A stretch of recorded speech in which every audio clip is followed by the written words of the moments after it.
Hello, good evening. Welcome, welcome. It is indeed November 2025. Kunini siyibika ukuthi sendleleni. My goodness, what exciting times. What exciting times. Okay, I have lost my window. There I am, found myself. Are we good? Are we well? I hope that we are. I'm very, very excited. I'm very, very excited for what this month holds and what it's going to be for us. Woo! You know, it's it's that time. We've been talking about it. We've been saying November 2025, November 2025 for how long? And it's here now. And I feel so relieved because you don't always know what it is that is coming, but when you hear that everything will change, when you look at the transits and you see the things you see, you it's very open-ended. Um, and you're not sure what it is that you're going to see. Uh, and I'm just so grateful that now that November 2025 is here, I have a lot more clarity about what it is that this November 2025 aura has been since November 2022, right? So remember, first of all, that astrology is a research based science. And it's like, oh, you can say it's not a science, that's fine. Astrology is something that is based primarily on pattern recognition. We have a data set that is about give or take 5,000 years old, right? Of documented human history alongside astrology. It didn't start today, So we're looking at these transits and different transits happening at different moments in history and the things that happened under those transits, right? Um, and and because we have such a large data set to look at when we are making these predictions or doing these readings, forecasts, I think that's closer to what we call it, right? What we're doing is we're looking at the patterns throughout history, not just of the big event, but going backwards to the catalyst of what was causing the big event. So, for a very long time, we've been saying, for at least the last year, we've been saying, okay, the world as you knew it is well and truly over. And every now and then we would isolate a different area of life where we would emphasize that, right? And the thing is, for a really long time, it may have seemed theoretical, right? But the thing is, when we were speaking on those things is because we were aware of policy decisions that are being made under these transits. Historically, research shows that under these transits, these kind of policy decisions tend to be what influences. And then if the collective is not responding in a way that intercepts that or you know, then what we will see will then be the result of whatever collective response was or wasn't at then this later time. So, for instance, um, I think it was around July we were talking about like, okay, I think when Uranus was leaving Taurus into Gemini, we spoke about the world changing in terms of how we relate as people and to our sovereignty, right? And I think that is when, for instance, a lot of decisions were made about what ICE has become in America as we see it today. And basically, what we're seeing now is that all of the things that were theory, right? They were theoretical because we hadn't seen the practical output uh, play out in reality. We hadn't seen what happens when X and Y are put into whatever equation, right? Now we're at somewhere midway through that sum, and we're seeing the results of the first part of this calculation, and what it is showing us is very interesting. First of all, the illusion of individuality, I think, now has truly fallen away. Economists are saying the world as you knew it no longer exists. Historians, um, uh, teachers of politics are saying to their students that what we're teaching you now is not what you're going to graduate into. It it no longer exists. We are essentially teaching you history as it is unfolding because those structures, the policies that held them together, have long fallen away. And the illusion that it is possible for us to regain our balance in the past is now, the bell has tolled for that illusion. It is no longer possible. The only movement now is forward, right? And that is what it is when we speak about November 2025. This is when we are seeing truly, um, the beginning of whatever it is that will become, the future. We are in for some really, really exciting astrology, right? But there were a few things I had wanted to get into before we get like into the nitty gritty of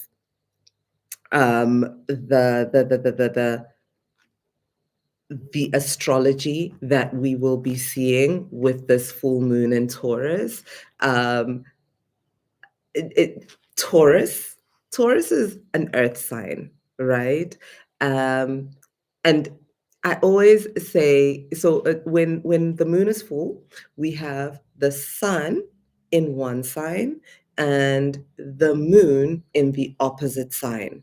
These two opposite signs are what they call sister signs, and they are similar and different. Okay, and what we see, yo, Marcos, in this transit is going to be is so interesting. It is already so interesting. Yee! Makhosi Makhosen, ngicela ukubingelela abogogo nabogogo mkhulu, ngicela ukubingelela zindlondlo ezinhle. Yazizwa izangoma, kukhona izangoma ezingenile phakathi kwenkundla yethu. Namkelekile nonke zindlondlo ezinhle. Yo, Marcos. Good evening. Welcome. This is Sangoma Society, where we demystify the astral and the ancestral. Mina ngingumakhosi uNomabutho Emsamo. I do these readings in the context of Ubunyanga Bami. I am Honey Tell a Story on all social media platforms, and I am Honey Magwagwa to my parents. But in this space, ungangibiza nje umakhosi. So here we are, looking at this upcoming full moon in Taurus, right? Now, we were speaking about the tension between sister signs. Now, with Scorpio and Taurus, I always say, people have this really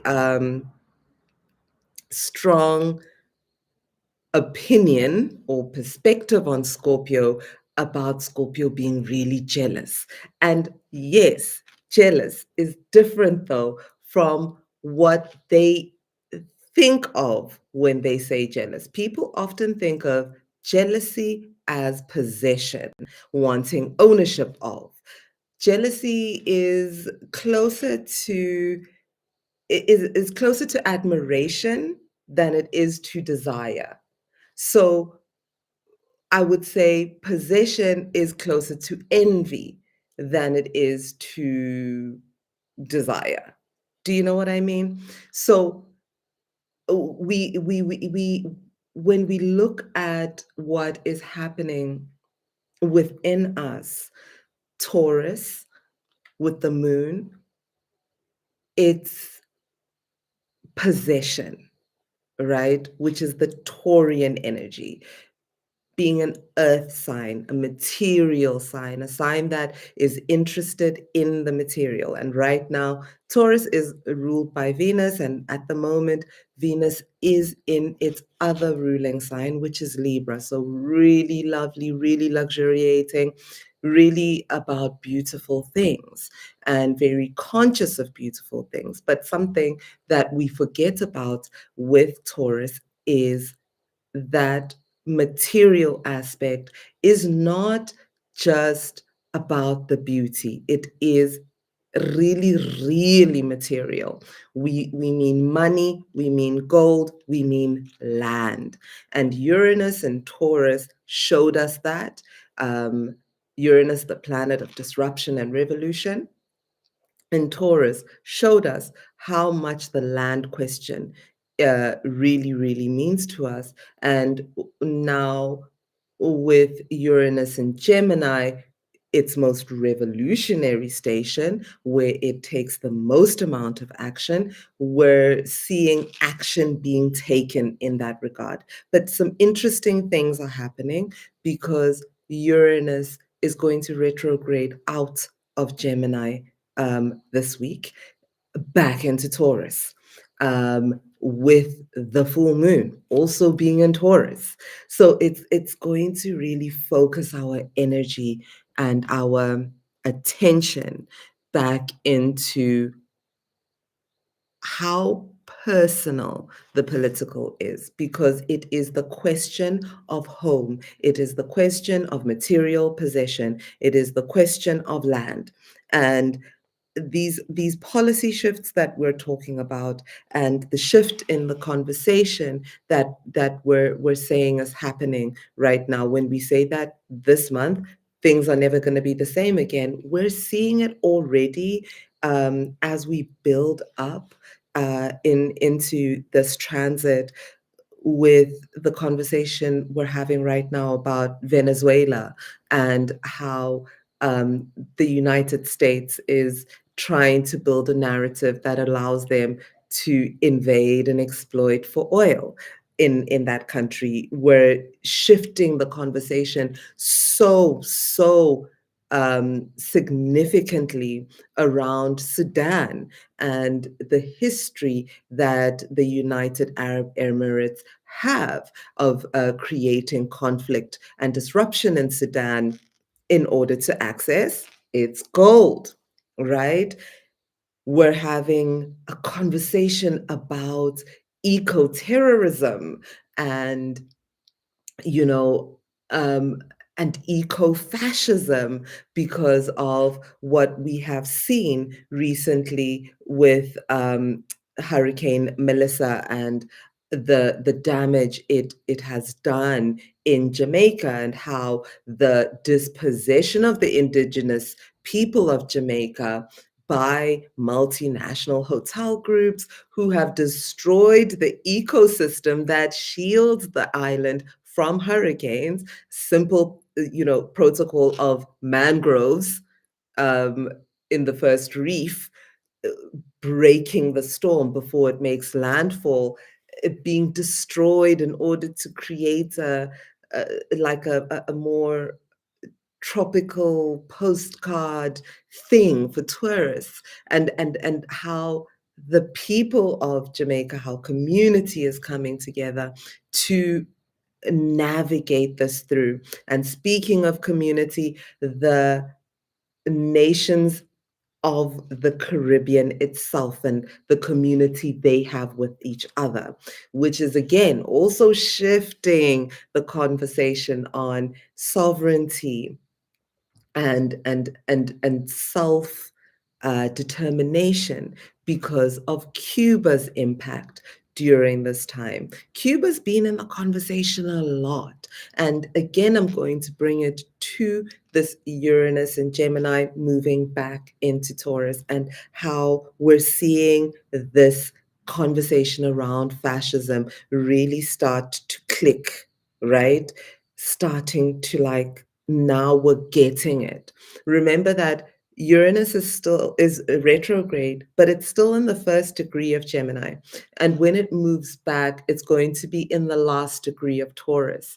It's not going to move very far out of these very, very heightened degrees, which means that like it's energy is almost like at a fever pitch. There's an urgency when we see the 29th and the first degree, that space in between there, there's an urgency that we see there. So we're being uh, fine-tuned to recognize something because when Uranus goes back into Taurus, there's going to be um, like a rebalancing that gives us an opportunity to get our story together with respect to community and how we navigate this thing, because now that veil, that narrative, that theory about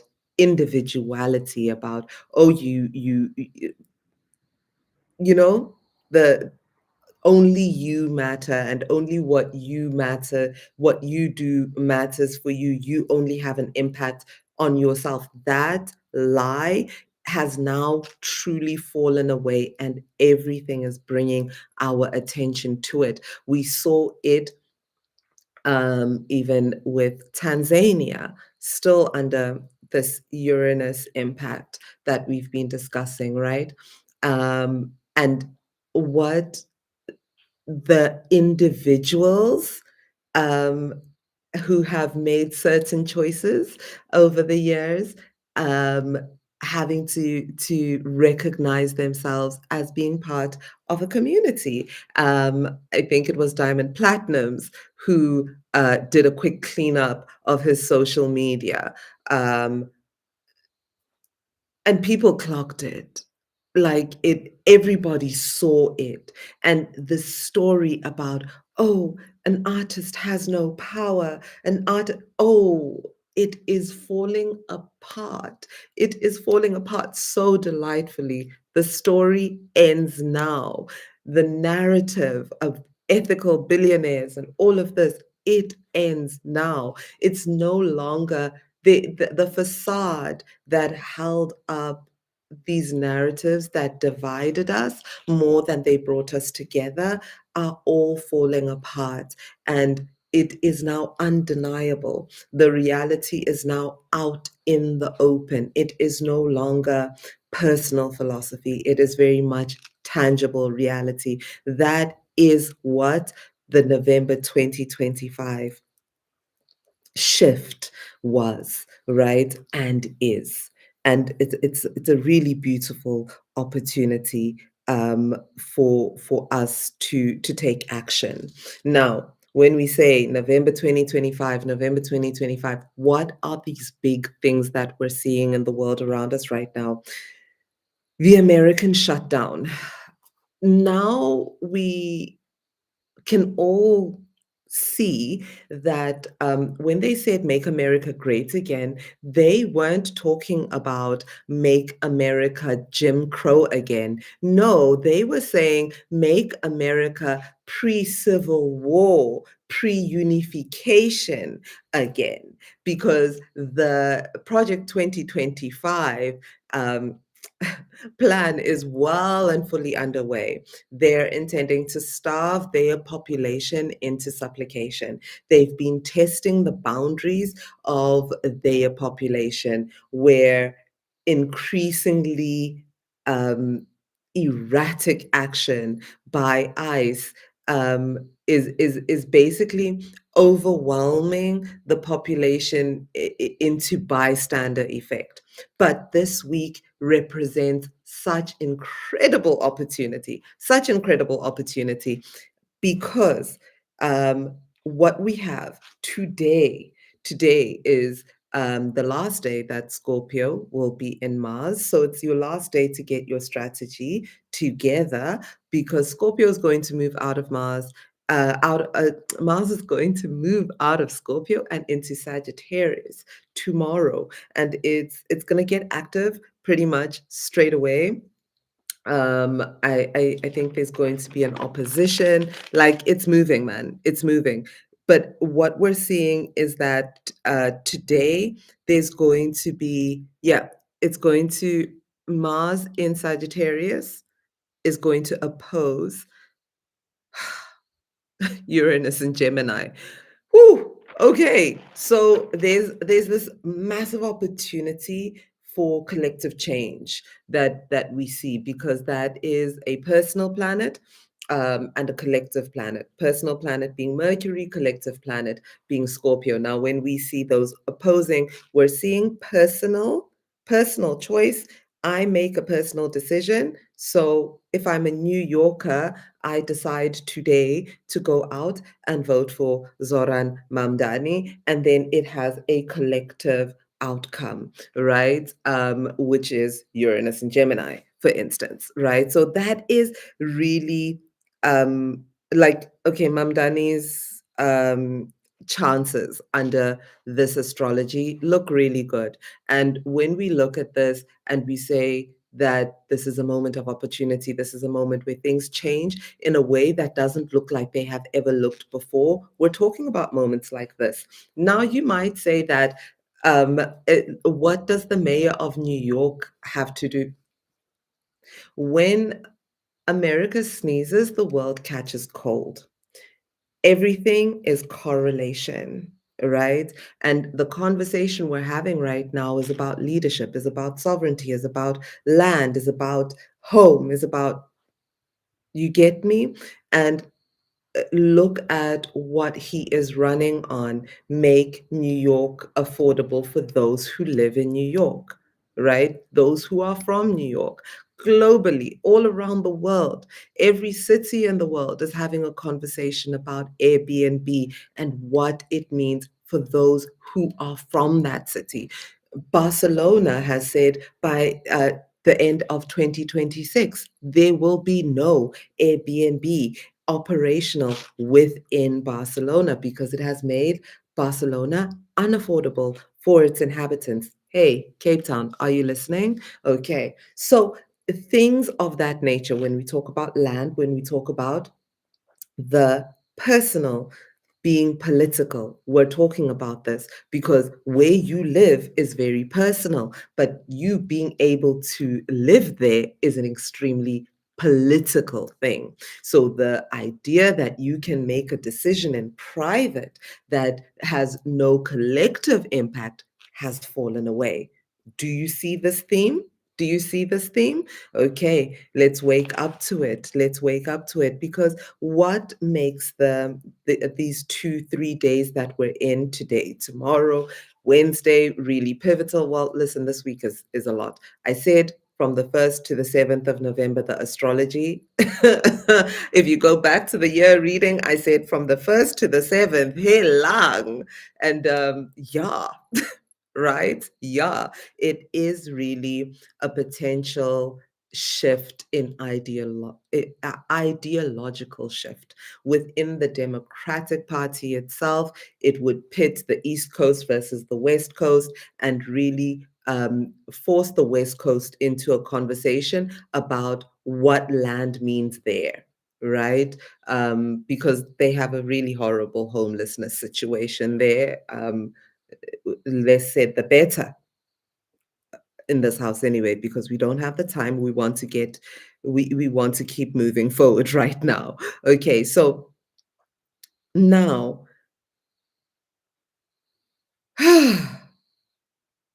the last thing that I want to talk about in terms of the impact and the impact of the current astrology, the influence that America has on the world, and the end of the illusion, right? Is when we look at far right evangelical religion and how the far right has weaponized it. So prosperity gospel goes hand in glove with capitalism. And the American far right is only interested in the preservation of capitalism. When we look at organizing and we say, it's just, I just like the vibes at that church. Um, we now have to bring our mind back to our reality and see how the vehicle of religion is being used as a Trojan horse to shoe in the return of slavery, because that is what Project 2025 is for. Starve people out of their homes, criminalize homelessness, put people in reform camps, make them work in order to live within those reform camps, or put them in prison directly and use their slave labor from prison. You understand? That is where this is going. There is no detour. There is no other way. This is where it's going unless Americans choose to act differently now. And within South Africa, when we look at where the parallels are, we know that the far right Afrikaner community in this country look to the American far right movement as their last hope, because they recognize apartheid when they see it and they envy it and they wish for it and they find ideological home with each other, right? And it's no longer like, oh, maybe. No, America supports apartheid in Israel and wishes for those whom no longer benefit from apartheid in South Africa to come and be the whipping boys for them on the ground in America. They're saying, you're our kind of cruel, you're our kind of evil. Come home to the place where you belong, because here we intend to rain down this kind of terror into the rest of eternity. That's where we are right now. The writing is on the wall, it's no longer theoretical. The policies are on paper. Okay? So that's November 2025. Now, if you want to think, hey, what's a moment that could like really encapsulate all of this? Do you remember Brexit? Do you remember Brexit and how people voted and how people were in like so lackadaisical about their involvement and like, oh, it's this, so it's not really, remember that? And do you see now how unaffordable the UK has become. The UK used to be really affordable, guys. Like, trust me, I lived there. I lived there. It was an incredibly affordable place. You could get, like, yo, life was good over there. Now, now, oh my goodness. And the British passport used to be really well respected. They cannot even use an they can't use like those passport terminals that use like electronic only verification. They have to queue with us green passport holders from Africa when they travel in Europe. Like the sovereignty of their passport has fallen because of the decisions that they made when they voted for Brexit. So, this moment in time, it's that kind of shift. It's that kind of shift. If you're asking yourself, what um, can we look at in the past that can give us an idea of what we're in at this moment in time? So, anything that is asking for collective involvement, that's the kind of level that it plays on. Okay. Right. Now, let's get into the nitty gritty of some of the transits that we have this week because, whew, whew,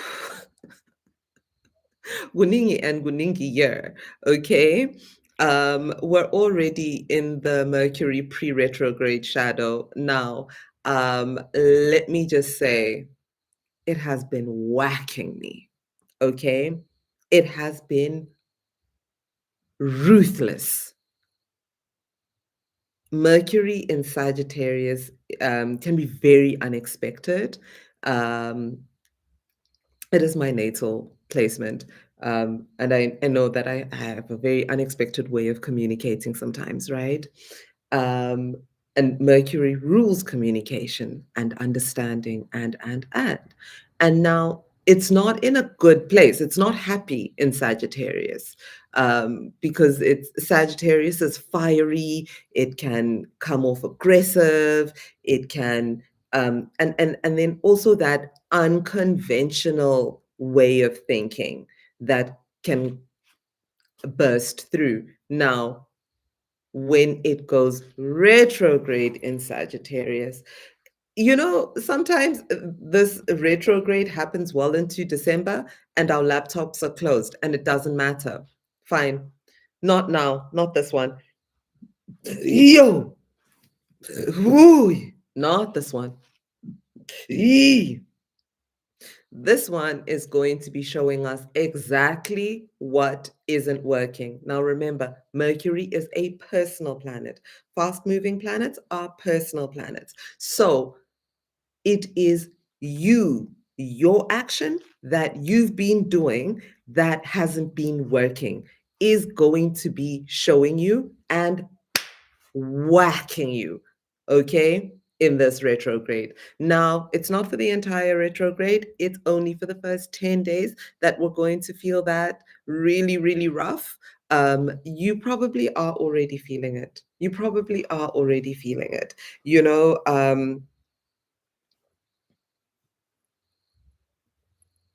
I want you to look at where, if you just want a deeper understanding, I want you to look at your sixth house, which is the house of daily action, and just look at whatever's in your sixth house and try to understand your story there, okay? Um, because like Mercury is kind of going to be showing you Eee! Those aspects, your habits, the things that are not working, are going to be rocking you. Now, if you say, well, like, I'm really keen to actually see what's not working, good, good. You should be, because this is actually an opportunity, and I'm going to say it. I always say it: journal, journal, journal. Please use this time to journal. It's the kind of time where you want to be journaling morning and evening. And Soma just have a look over what you journaled. Um, like every day. Do you know? Don't wait till the end of the month. Just kind of read. Would I said I wanted to do this, or I thought this, or whatever, just so that you're catching up to yourself a lot quicker.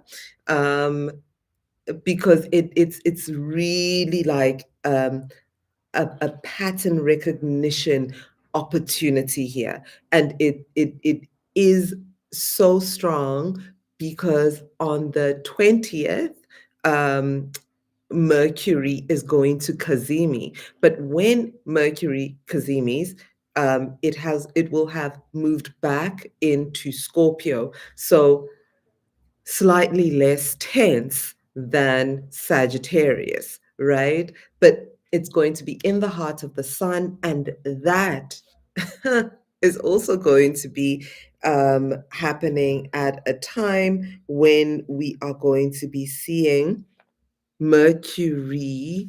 What's Mercury doing? Yeah, it's going to oppose Pluto.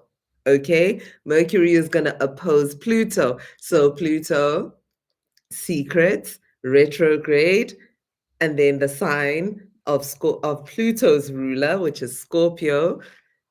Eee! Big secrets, big unlock moments, a moment to see something, a revelation. It may be a revelation about other people. It may be a revelation about yourself. Now, where the possibility for revelations about other people comes from is, like I said, Sagittarius being fiery can come across aggressive. Um, is not the only thing that's bringing this aggression to this Mercury retrograde. There is also Mercury Mars conjunction on the 12th of November. Now, maybe don't send emails that day. Soma, don't answer the phone. Don't tweet. Just take a vow of silence for the day. Okay?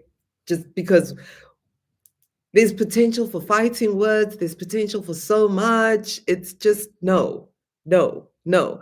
But also really, really great because what is happening is also people are acting from a place of impulse, a place that is raw, that is stripped down, that is without artifice. So it gives you this incredible opportunity to really see people, to really clock what it is that you're seeing, right? So that's in the build up to then that big revelation on the 20th when we've got Pluto opposing Mercury retrograde in Scorpio. And then this Mercury retrograde is actually going to be like really dope going forward after that, because now you're going to have like a deeper understanding of what it is that hasn't been working, that's in your house, right? In your house.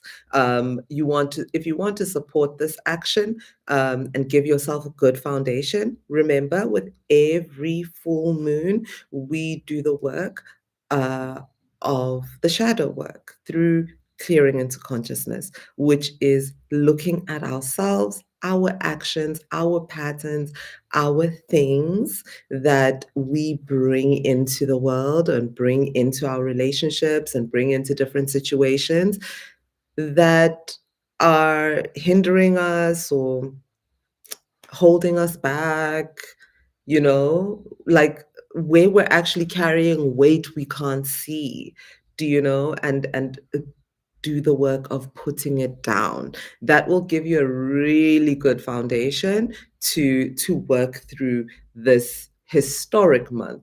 And again, when you're doing the shadow work and like when you're doing this kind of work, it shatters the illusion of the personal not being political, because when you have a deeper, clearer understanding of yourself, then how you show up in community with other people shifts significantly. Now, what is the last thing that I want to speak about? It is this concept of um, the personal, the political, and the collective. Today is All Souls Day. We've just touched on how the far right uses um,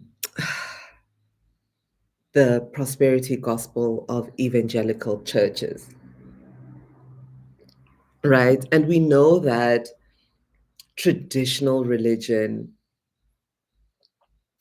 has its own clause in the identity politic that we have with ourselves as Black people, as people of African descent, yo, as people who are indigenous to any part of the world, because itself organized religion is a thing that comes from yo pagan customs, right?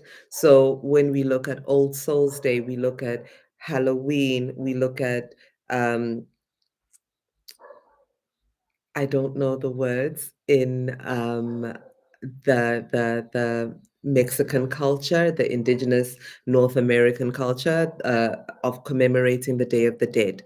Essentially, the Catholic Church is also commemorating the Day of the Dead, right? In the same period of time, because astrologically, that is what is supported at this moment in time.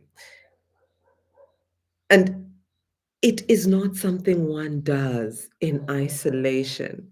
Yes, we're looking for our ancestors. Yes, we are looking to honor and venerate and pray for and ask for the guidance and sovereignty and peace and happiness of our departed loved ones, those of our own personal bloodlines, no matter which indigenous or religious culture or pop culture you look at it, that is what this day is for, right? Or the season that we have been in is for.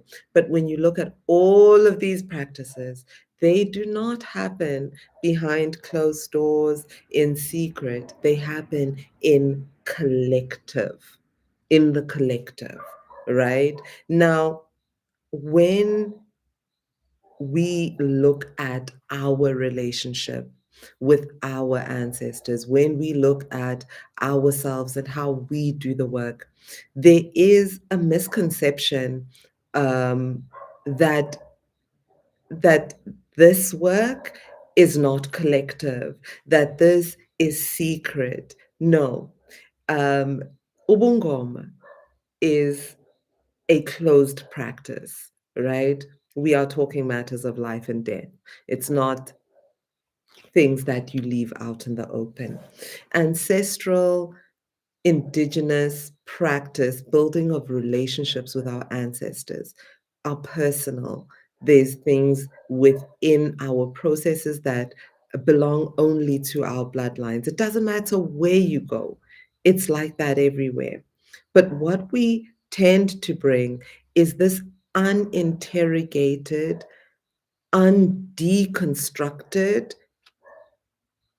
organized Western religion perspective of what this is. And then we shine that lens on this, or we see indigenous African spirituality through the lens of Western religion, or we just blanket it in the same way. And it is so, so dangerous. And the thing is that so many people think that I know what ubungoma is, ngoba ngiyisangoma ngokwami, without having done the work of deconstruction, without having interrogated ukuthi ngizibona nginjani ngoba ngiyisangoma. Ubungoma buyini kimi, idlozi liyini kimi, and what is informing that understanding? We don't ask ourselves these questions.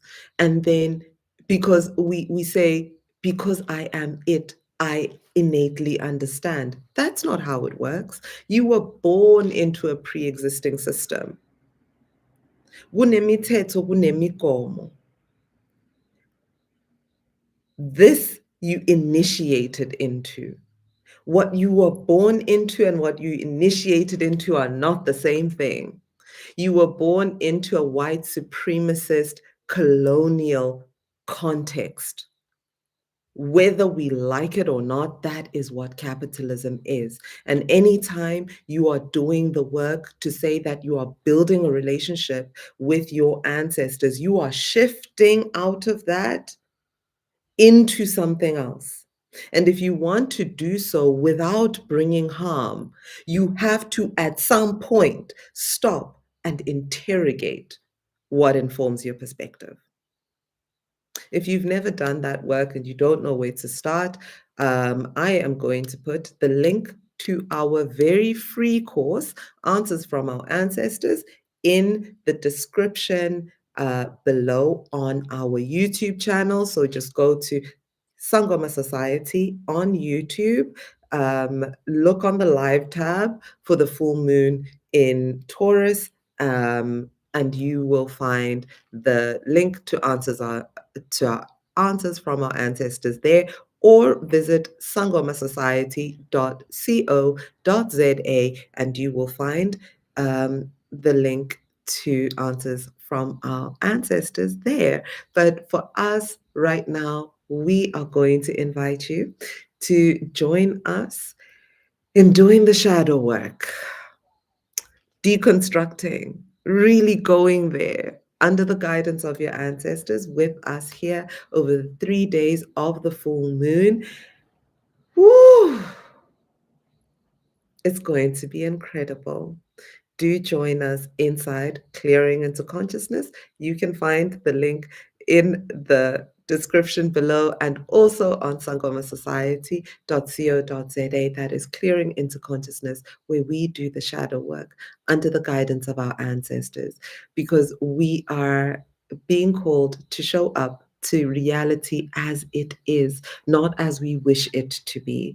And right now, what we know about the reality we are in is that the personal is political, and how you understand yourself informs how you see the world. And it is time for you to get honest and real with your understanding of yourself.